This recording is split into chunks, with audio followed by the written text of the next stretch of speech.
बिल्कुल राजन, देखिए बहुत ही वाजिब सवाल आपने पूछा है। ये बड़ी महत्वपूर्ण बात है कि 20 तारीख से जब नरेंद्र गिरी महाराज की मौत हुई थी, उसके बाद से ये पूरी तरह से संदिग्ध अवस्था की संदिग्ध रूप में देखा जा रहा था कि ये जो आश्रम है पीछे, ये किस तरह से यहाँ पर बनाया गया है। इसमें दो तीन चीज़ें बड़ी महत्वपूर्ण हैं, क्योंकि इस आश्रम में नरेंद्र गिरी महाराज का जो चेला था आनंद गिरी महाराज, वो यहाँ रह रहा था। पहले ही वो अलग अलग आश्रम में हरिद्वार में रहता था, वो फिर उसके बाद अपने आश्रम में यहाँ आकर रहने लगा।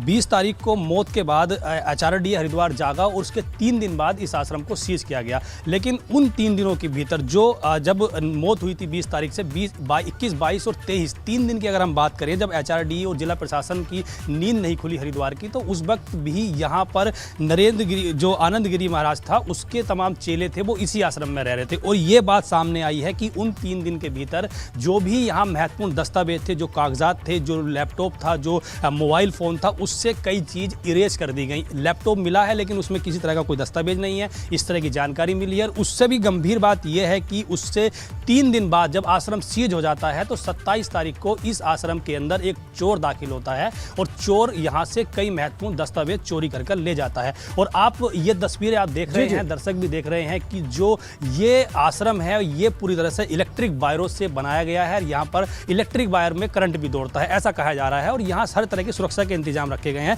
लेकिन जब HRD ने इस आश्रम को सीज किया, तो पुलिस की, स्थानीय पुलिस की ये जिम्मेदारी बनती थी कि इस आश्रम के बाहर 2 पुलिसकर्मियों को तैनात किया जाए, ताकि यहाँ पर यदि SIT आती है उत्तर प्रदेश की या CBI जांच करती है, तो यहाँ पर उन तमाम दस्तावेजों को मिल जाए उनको, जो उस रूप में संदिग्ध माने जा रहे हैं। तो ये बड़े गंभीर सवाल यहाँ खड़े हो गए हैं। और इन 9 दिनों के बीच में, कल CBI है, ये सीज होने से लेकर, उससे पहले से लेकर इन 9 दिनों के बीच की बात करें, तो इस आश्रम के बीच कई खेल खेले गए हैं। इस आश्रम में उसके चेले जो आनंद गिरी के थे, उन्होंने यहाँ से कई महत्वपूर्ण दस्तावेज गायब कर दिए हैं, जो CBI को नहीं मिले हैं। उसके साथ साथ ही स्थानीय पुलिस पर भी सवाल खड़े होते हैं। जब HRD ने ये आश्रम सीज कर दिया था, तो आखिरकार यहाँ 2 होमगार्ड की ड्यूटी क्यों नहीं लगाई गई? और फिर उसके बाद 27 तारीख को किस आधार पर, कैसे यहाँ पर चोर दाखिल होता है? हालांकि जो तस्वीरें देख रहे हैं, ये पूरी तस्वीरें आप देख रहे हैं और दर्शक भी देख रहे हैं कि जो पूरा ये आश्रम है, ये ओपन आश्रम है। यहाँ पर किसी भी तरह कोई दरवाजा नहीं लगाया गया है और ना ही कोई किस तरह की कोई सिक्योरिटी है राजन। तो ये बड़े